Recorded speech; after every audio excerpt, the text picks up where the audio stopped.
Acompanhe agora mais um tema doutrinário do Evangelho de Jesus.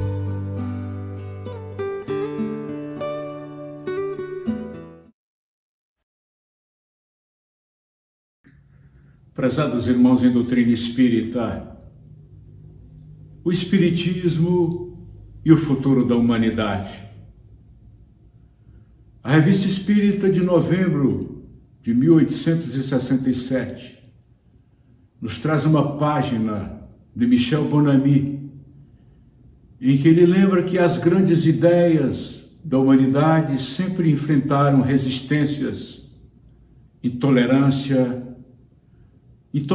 política, intolerância religiosa, dificuldades de aceitação. Nos faz lembrar que cada um de nós, em outras palavras, nos encontramos dentro do nicho do ambiente sociológico, na família, no meio geográfico onde fomos educados, da região de onde viemos, do aculturamento religioso que ganhamos desde a primeira infância e que tanto nos valeu, mas também lembrando que, aferrados às concepções, nós vivemos assim, como diria Jean Paul Sartre, agora a citação é minha, que de certo modo nós somos em tudo influenciados a ser, mas com esse pensador não seremos determinados a ser. O determinismo não é uma fatalidade, porque temos inteligência, temos capacidade cognitiva, e à medida que a ciência, de par com a razão, de par com a filosofia e de par com a religião, for avançando nos passos das descobertas, é necessário que venhamos a nos corrigir naqueles pontos de convicções que albergávamos por conta de conhecimento adquirido do meio familiar, religioso e regional, de onde viemos ou onde nos situamos. Eu gosto da alegoria da caverna, que é um dos capítulos da obra República de Platão, em que este discípulo de Sócrates recorda que havia um grupamento social que vivia na intimidade de uma caverna, e as gerações que nasciam e morriam eram sucedidas ao longo dos séculos, talvez dos milênios, onde havia um regramento de que ninguém poderia olhar para trás, para a entrada da caverna, onde uma fissura podia permitir pela abertura a entrada da claridade do sol. Era uma lei. Aquela abertura da caverna permitia também se ver que lá fora, no outeiro, num monte qualquer, uma fogueira era acendida por alguém, mas ninguém poderia voltar o rosto para trás. Seria castigado e punido por aquele sistema, pelo regramento da intimidade daquela caverna,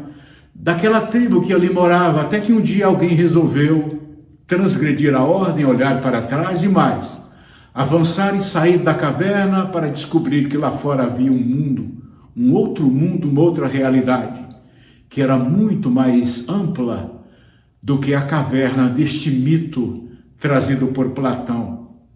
Saiamos então das convenções, das convicções nas quais fomos formados, não por ingratidão aos meios que nos propuseram conhecimento até aqui ou até ali,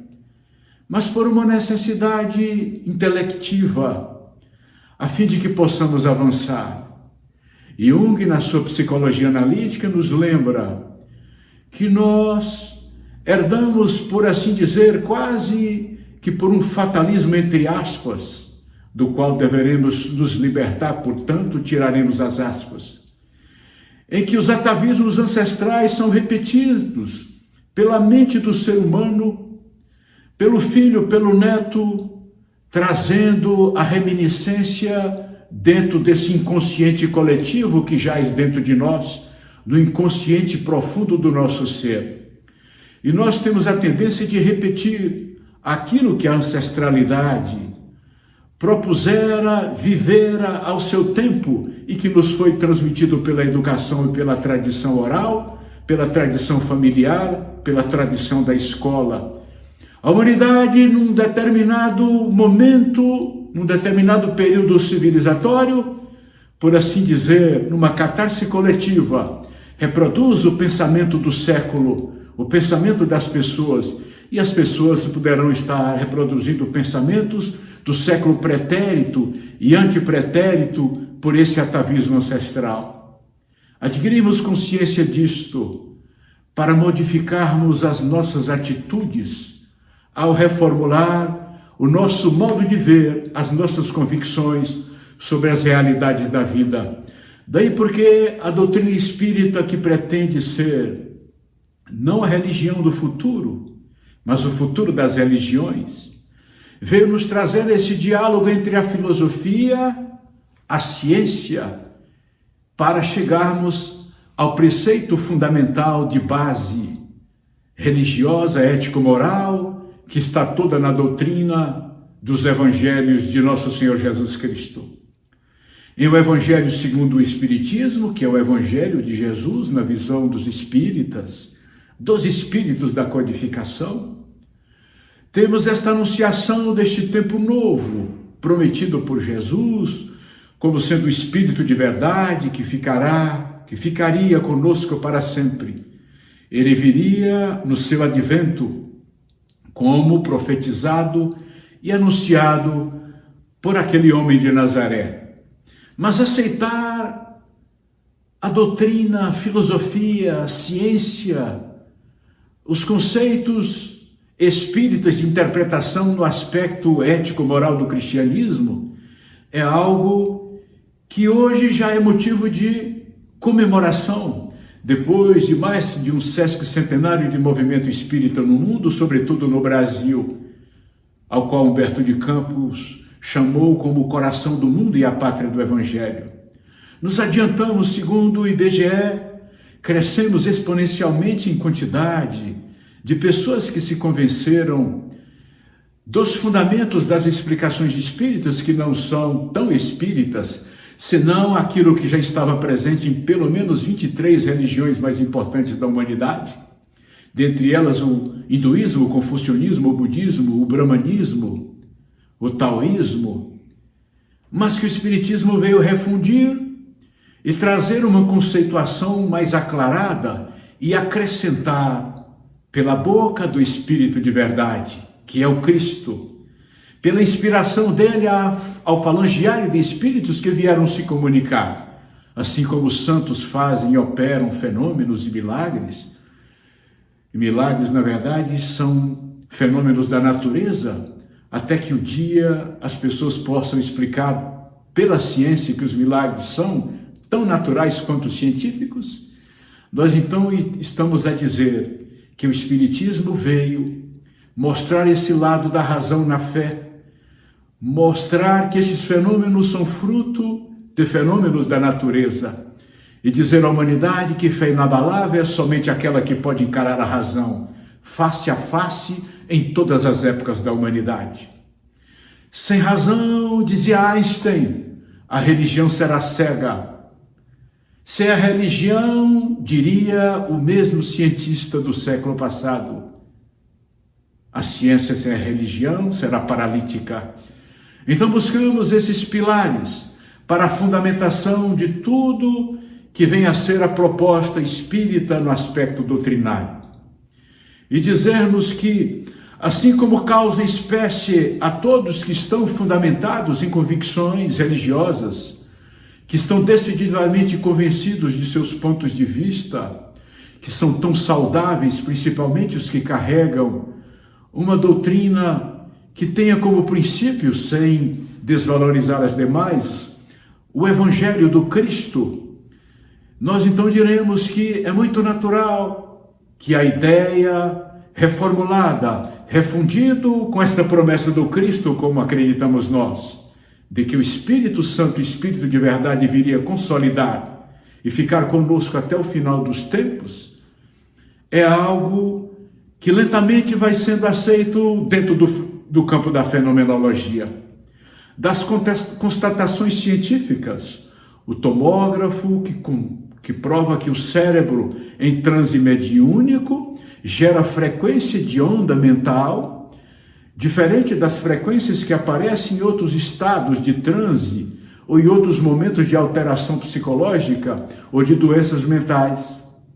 A ponto de uma das cadeiras de Medicina e Espiritualidade da USP, Universidade de São Paulo, tratar, dentro do campo científico, o fenômeno que nós chamamos de mediunidade, ou dos dons, como está nas tradições cristãs.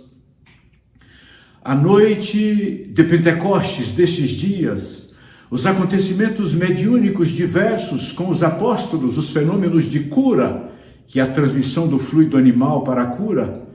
tudo isto que estava concentrado na própria pessoa do Cristo, que era a plenitude de todas as faculdades físicas e espirituais para os acontecimentos físicos e extrafísicos. O Espiritismo lança a sonda da observação para estudá-los em O Livro dos Médiuns, para descobrir que nós somos medianeiros nestes fenômenos, para constatarmos que, segundo a Organização Mundial de Saúde, muitos desses transes, desses acontecimentos medianímicos, nada mais são do que fenômenos naturais, não propriamente de demônios, de espíritos sofredores, diremos nós, imundos, mas também de espíritos bons, de santos que operam fenômenos, de espíritos que não receberam o título de santos, mas que foram tão santos quanto, espíritos amigos que operam na humanidade, porque no reino do Pai há muita tarefa para todo mundo e ninguém poderia ficar preso no céu ou no inferno mitológico das antigas crenças, senão operando no mundo, tanto os bons espíritos como os maus espíritos, de acordo à frequência, o padrão mental de cada um de nós, por uma lei de afinidade. Então a Organização Mundial de Saúde recentemente criou o código F44.10, alguma coisa, para detectar a doença espiritual que não existia na codificação médica mundial. Então o espírito causa doença nas pessoas? Freud achava que tudo era produto da cerebração do psiquismo humano, gerada esta cerebração no próprio ambiente das catexias, das comunicações neurais, que na verdade o pensamento era fruto do próprio aparelho físico cerebral. A Organização Mundial de Saúde do século XX, do século XXI, vem dizer que o cérebro, na verdade, é uma plataforma onde se manifestam espíritos, inclusive o nosso, que é um espírito encarnado, e esses outros espíritos que interferem em nossos pensamentos e atos, a ponto que de ordinário são eles que nos dirigem, diriam os espíritos a Kardec numa das suas perguntas em O Livro dos Espíritos, vem agora constatar cientificamente que são os mesmos espíritos que levam a transtornos psicológicos em muitas vezes, em ordinário, eles interferem em nossos pensamentos e atos, e então os médicos têm que dar tratamento espiritual àqueles que têm os chamados fenômenos de subjugação, antigamente de possessão, me parece que essa linguagem ainda está, porque é algo espiritual que está fora da produção da própria mente humana, senão de outra mente sobrepondo a mente humana. E de par com a ciência, a doutrina espírita caminhará, dizia o professor Hippolyte Léon Denisard Rivail, o professor Rivail, que usa o pseudônimo de Kardec para subscrever os comentários que faz nas obras da codificação do Pentateuco, dos 5 livros, o Evangelho de Jesus segundo o Espiritismo, o Livro dos Médiuns, o Livro dos Espíritos, o Céu e o Inferno e a Gênese, mais outras obras complementares. Depois daquela manhã de abril, no Palácio Royal, na Galeria d'Orléans, na Livraria d'Anty, quando se publicou naquele ano de 1857 o Livro dos Espíritos, as ideias pareciam ser ideias novas, porque eram interpretações, mas a ideia era a mesma, o pensamento do Cristo. E não foram aceitas, a propósito do tema desta exposição, porque livros foram queimados no Alto de Fé de Barcelona, pela igreja mãe de onde viemos. Não puderam ser aceitos, os espíritas eram tidos como feiticeiros, prestidigitadores, a ponto de códigos penais brasileiros, até pouco tempo, depois do Império, inclusive pela Velha República, tipificarem a conduta de fenômenos espíritas praticados por pessoas como criminosa. Tudo isso foi abolido, tirado das leis. E hoje o Brasil é o maior país do mundo com a maior quantidade de cristãos espíritas. Lentamente, o espiritismo, que não será a religião do futuro, vai chegando com seus postulados para ser o futuro das religiões. Porque as religiões que não aceitavam a tese de que a Terra não era o centro do universo, tampouco o Sol, nosso Sol, o heliocentrismo seria a teoria, mas que na verdade estávamos dentro de um grande complexo de estrelas, e que agora os observatórios astronômicos constatam pelo Hubble, pelas lentes dos telescópios de Monte Palomar, que nós na verdade temos em torno de 100 milhões de estrelas dentro do cinturão denso central da Via Láctea, que é a nossa galáxia local. Para a galáxia ser apenas uma delas dentre as 200 a 400 bilhões de galáxias constatadas no universo, possível de ser medidos pelas lentes objetivas do Hubble em órbita da Terra há mais de 20 anos, cujas lentes não captam senão em torno de 10% desse universo possível. E então era difícil aceitar o que disse Galileu Galilei, que nós não éramos o centro do universo. E a religião oficial da época não pôde tolerar esta verdade, que hoje é aceita. E então Galilei atravessou o tapete vermelho do Tribunal do Santo Ofício na Catedral de São Pedro, da Santa Sé, para ser interrogado e depois lavrado contra ele uma sentença de prisão perpétua domiciliar,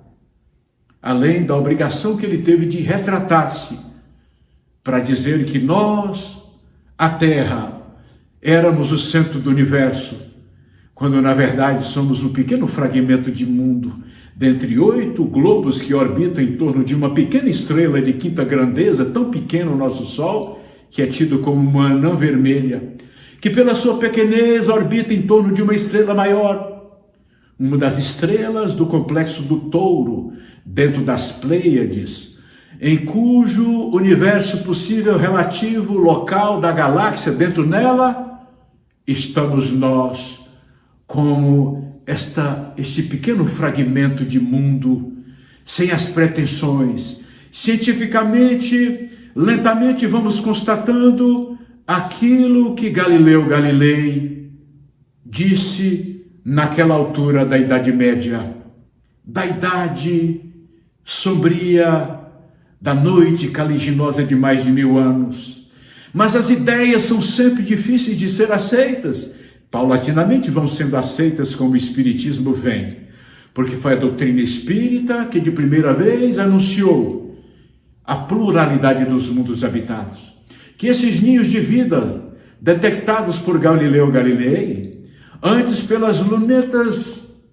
de Copérnico, na verdade são essa poeira que dorme no chão do firmamento, como dizia o poeta Castro Alves no século XIX, no seu famoso verso Deus Século. Nós estamos dentro desse grande complexo, há ninhos de vida, e Jesus então teria antecipado os astrônomos em 20 séculos ao dizer que havia muitas moradas na casa do Pai, e que se assim não fosse, ele nos diria, para que ele pudesse afirmar com autoridade que estes pontos vistos na umbela, na perspectiva do firmamento, talvez naquela noite, quando ele contemplara Jerusalém adormecida do alto do monte de Getsemani, quem sabe após os entardeceres em fogo da Judéia, quando, dizemos nós no poema Junho, apagava-se o dia e acendia o firmamento, ele constatando os círios luminosos nos céus, pôde dizer à humanidade que havia muitas moradas na casa do Pai. E dirão os espíritos, após a qualificação, que estes mundos pluralmente habitados são mundos físicos, como os constatou Jesus, os constatou com os olhos. Mas ele, o Cristo Espírito, que falava que o reino de Deus não estava na terra, o reino dos céus estava nos céus, que estes céus habitados por tantos mundos, por bilhões de galáxias, é um céu que na verdade divide espaços físicos com espaços extrafísicos. Existem mundos em que espíritos humanos de humanidade como a nossa, em corpos diferentes, de acordo às condições climáticas, as condições da escala biológica ou da escala química que ali existe aqui na Terra, oxigênio, hidrogênio, azoto, lá outras substâncias, darão um tipo de performance para a humanidade própria de cada globo. Mas Jesus estava a nos dizer que nesses globos existem suas cápsulas planetárias, estações espirituais, planos espirituais que os envolvem, onde os espíritos deixaram a carne no plano físico e foram para a dimensão espiritual sem sair da própria realidade do globo. É o Espiritismo que nos dará notícia dos mundos habitados físicos e extrafísicos. Quando publicada a obra Nosso Lar, a própria Federação Espírita Brasileira foi surpreendida, porque o médico sanitarista brasileiro, e provavelmente seja ele Oswaldo Cruz, com o pseudônimo de André Luiz, utilizando-se de um nome de um irmão, o pseudônimo é o nome de um irmão biológico de Chico Xavier, ele diz, não importa o meu nome, e diz que quando nós morremos aqui na Terra, no nosso globo, como poderia acontecer em outros globos habitados por humanidade física, porque só habitam globos com humanidade física, aqueles globos ainda em estágio primitivo, em planetas de expiação e provas, de regeneração, ou até planetas de mundos felizes. Fora isso, os espíritos puros já não precisam de corpos em planetas que são habitados por espíritos puros, onde a humanidade não necessita deambular com um corpo físico denso, pesado como o nosso. Aliás, o nosso corpo é herdeiro de um ancestral símio, que fazia lembrar o chimpanzé. Então nós ainda estamos um pouco atrasados. Mas André Luiz diz que os que deixam esse corpo físico, que tem quase 80% de água, e portanto se tornam espíritos sem corpos aqui no planeta Terra, como em outros planetas que têm corpos físicos, eles vão dentro da bolha planetária para uma estação espiritual. Ele, por exemplo, descreve a estação de Nosso Lar. É uma cidade espiritual na altura da ionosfera sobre a cidade do Rio de Janeiro, onde há uma conformação de cidade, regulamentada por 72 ministros, portanto, os seus ministérios de organização, por assim dizer, entre aspas, burocrática, uma cidade desenhada numa plataforma, vamos dizer assim, arquitetônica, que faz lembrar na base a estrela de Davi, as suas 6 pontas, na ponta de cada uma das quais se encontram os ministérios. E ali André Luiz, espírito, depois de ter passado pela primeira esfera do umbral, ele chama de umbral esta região que está na erraticidade. Depois que deixamos o corpo, nós morremos, atravessamos essa soleira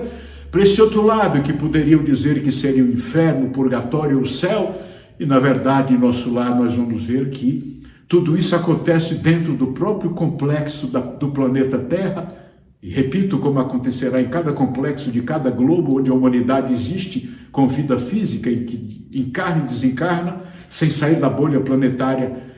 Aqui na Terra, por exemplo, na altura da ionosfera, tem a colônia Nosso Lar, essa cidade trazida no livro e no filme Nosso Lar, que compensa ser revisitado. Mas também outras cidades espirituais, outras colônias que formam estados inteiros, nações no plano espiritual, dentro desta dimensão, circundando todo o planeta Terra. A gente morre aqui, vai para lá. De lá a gente volta, reencarna aqui. Torna a desencarnar, retorna para a pátria espiritual neste ir e vir, sem sair da realidade planetária, até o dia que essas moradas da casa do Pai, estes céus, o reino dos céus, possa nos contemplar com uma outra moradia, um planeta mais adiantado. Há muitas moradas na casa do Pai. O Espiritismo, lentamente, vai trazendo a humanidade e as crenças. Basta dizer que o censo pôde constatar que uma grande porcentagem, quase 50% dos nossos irmãos católicos, de cuja igreja mãe eu vi e a qual sou grato, quase a metade deles respondendo a uma pergunta específica de pesquisa, disseram acreditar na reencarnação. Embora este credo tenha sido amputado no Concílio de Constantinopla por imposição de Teodora de Bizâncio, que levou o imperador Constantino a afastar por uma votação pífia de 2-1 dentro do clero a teoria dos renascimentos, que era consagrada pelo bispo Orígenes, que era platônico e acreditava que poderia o cristianismo primitivo, como fora reencarnacionista, ou como fora crente na teoria dos renascimentos, para adaptarmos a linguagem antiga e não a linguagem da codificação, que é questão de palavra dizendo a mesma coisa. Então, o pensamento de Orígenes era este. E como Teodora não poderia acreditar que ela teria que reencarnar para purgar mais de 500 homicídios que determinara contra mulheres de vida de prostituição, quando ela própria, Teodora, fora prostituta e agora se tornara divina porque havia se casado com o imperador, então reencarnar para ela seria realmente uma lei detestável. Amputou-se, mas lentamente as pessoas vão acreditando nisso, que está presente a reencarnação, os renascimentos, em pelo menos 23 religiões mais importantes da humanidade. Podemos lembrar disto? Inclusive no judaísmo, que é a nossa matriz religiosa, onde Jesus fundou o cristianismo, nome que foi dado pelo apóstolo Lucas, que na verdade nem conheceu Jesus, não é? Ele, eu não diria apóstolo, ele escreveu, né? Atos dos Apóstolos. Mas Lucas, por exemplo, Atos dos Apóstolos, era um médico de Paulo, e ele então chamou de cristianismo. E o cristianismo consagrava a teoria dos renascimentos até o Concílio de Constantinopla, em 553, quando foi amputada a crença, que lentamente o credo vem voltando para as pessoas, porque o Espiritismo não vai ser a religião do futuro, mas vai ser o futuro das religiões. Lentamente vão acreditando nos seus postulados. A pretensão é que cada escola religiosa continue na sua missão secular, milenar, multimilenar que seja. Os judeus, nós, os cristãos, os islamitas, os seguidores do Islã,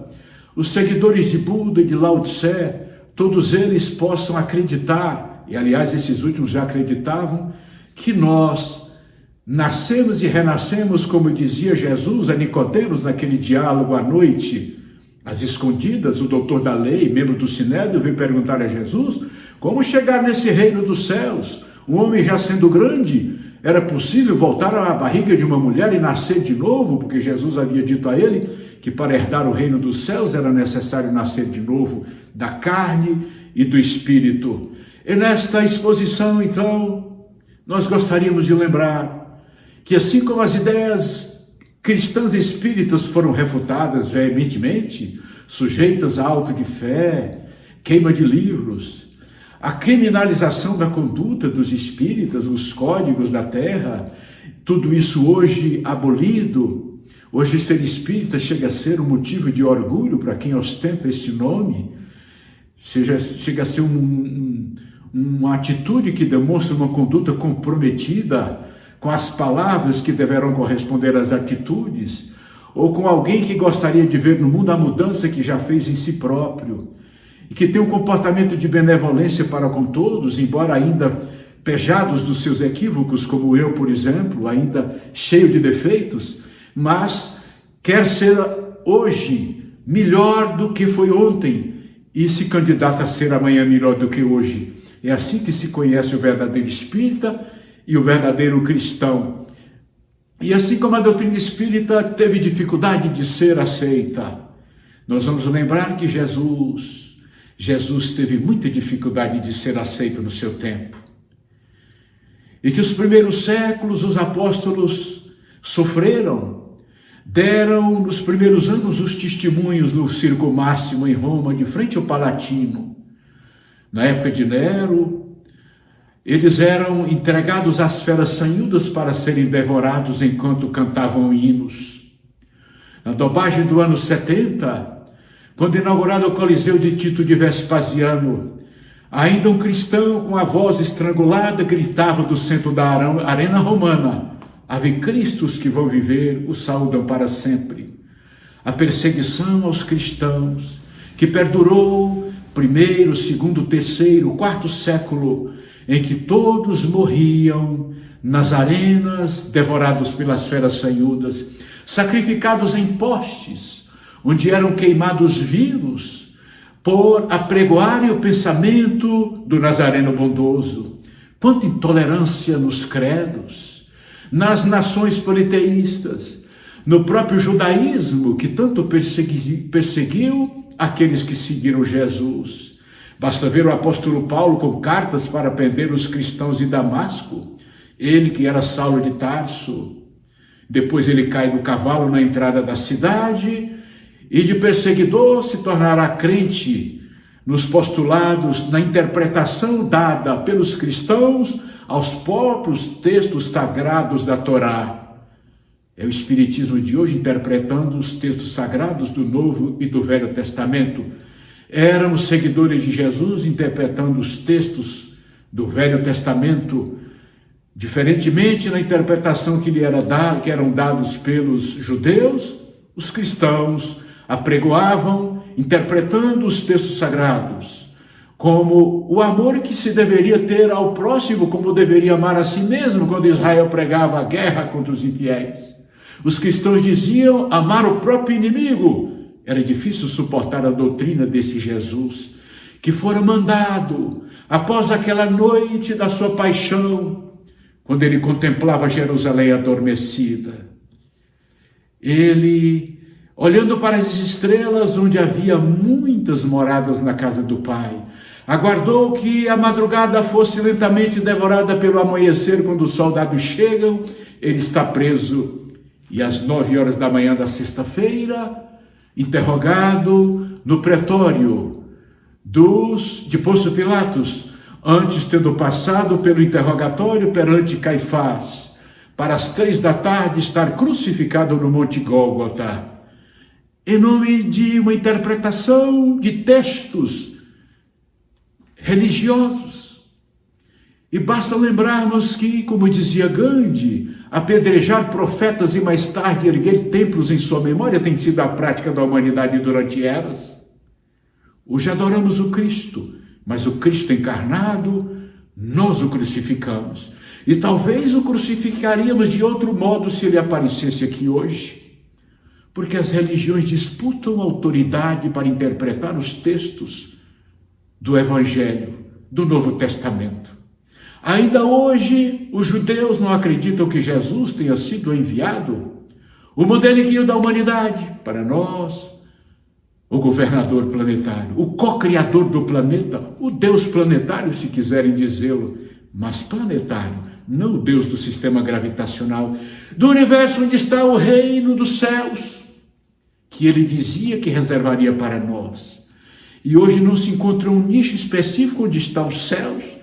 depois desse universo de bilhões de galáxias. O próprio Papa João Paulo II havia dito que são territórios céu e inferno,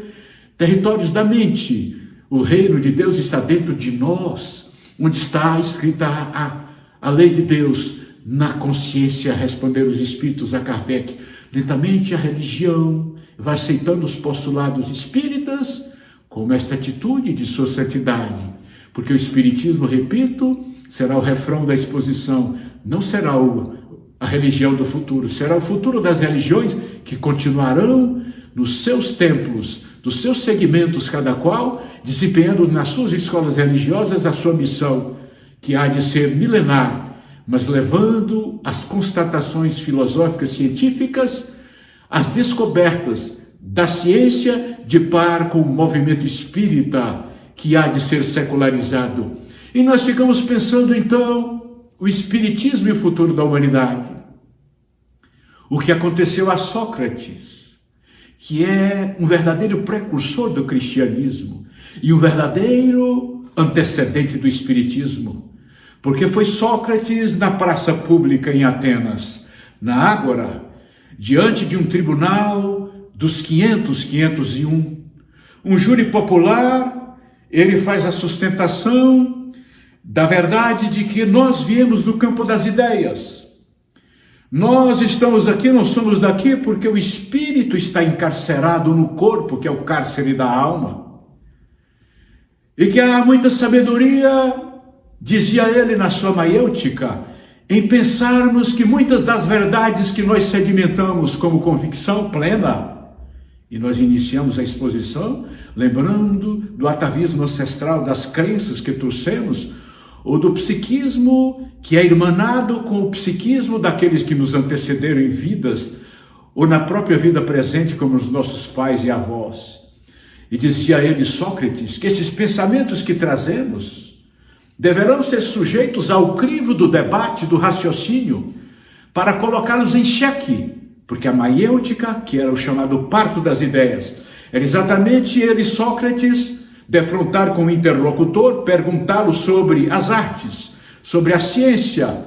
sobre a capacidade de produção do artífice, do homem que fazia objetos, sobre aqueles que achavam que eram sábios porque construíam páginas literárias ou poesias perfeitas, mas que no interrogatório perante Sócrates, no debate, da sua maiêutica, no parir das ideias do diálogo, os famosos diálogos que foram anotados por Platão, por Críton, a criatura chegava à conclusão que ele não era tão sábio, que ele não era tão escritor, não era um bom poeta, não era um bom artesão, não era um bom político. Inclusive, os acusadores de Sócrates, um defende as artes, outro defende a política,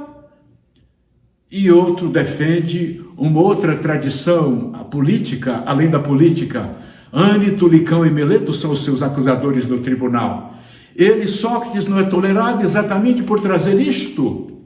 que o Espiritismo pretende trazer. Uma interpretação das convicções, que deve ser aberta na maiêutica para parir a ideia depois do debate, em que a sua convicção poderá não estar tão bem fundamentada, e que tu, que supões ser o dono da verdade, com teu segmento,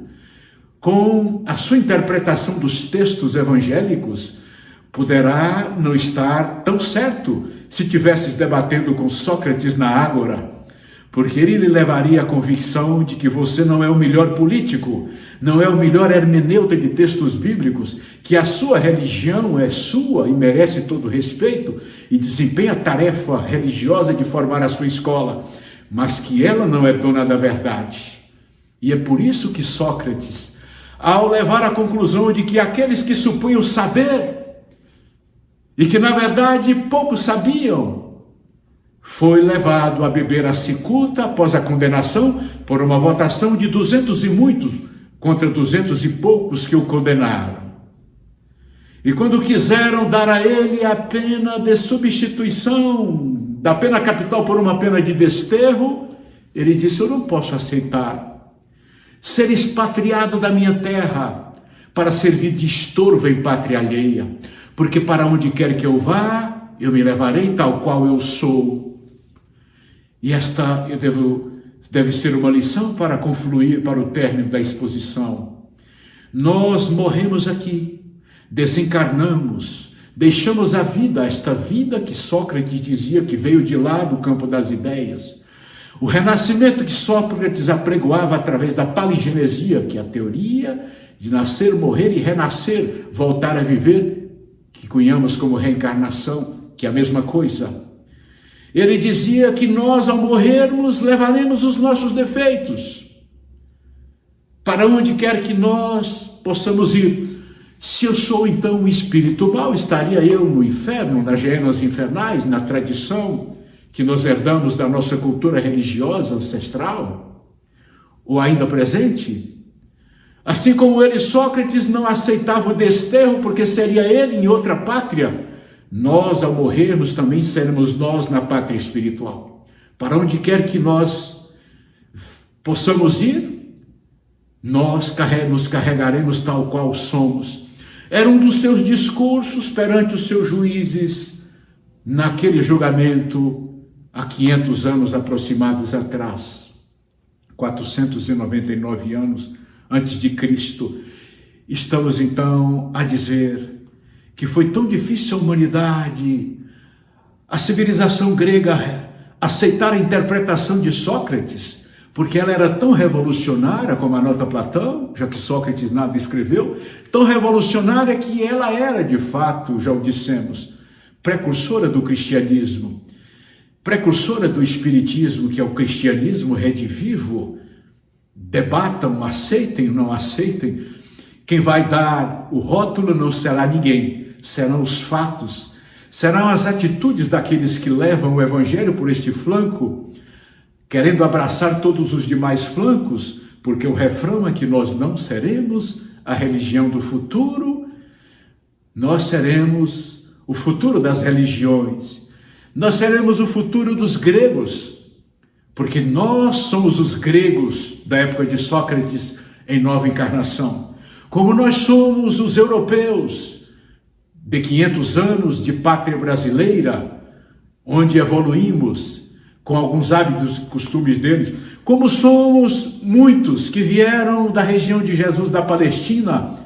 para integrarmos o Colégio Galileu neste país que é o coração do mundo, pátria do Evangelho. Vale a pena ler a obra de Humberto de Campos, que fala sobre a aproximação, as duas importantes reuniões que Jesus fez no século XIV, programando o descobrimento, as caravelas que avançariam pelos mares, o primeiro e o segundo reinado, a proclamação da República, a velha e a nova República, e o trânsito com as dificuldades que ainda hoje sobraçamos para a emancipação da nossa pátria, que hoje já pode ser considerado um país emergente, mas onde há todo tipo de espírito, de todos esses lugares. Jesus não mandou para o Brasil anjos, mandou esses que a gente conhece aí, que nas últimas operações do ano atrasado, passado, alguns desceram as cadeias, outros estão respondendo a processos, tantos outros condenados, até que a gente vá depurando, porque a oficina do Jesus é a oficina que veio para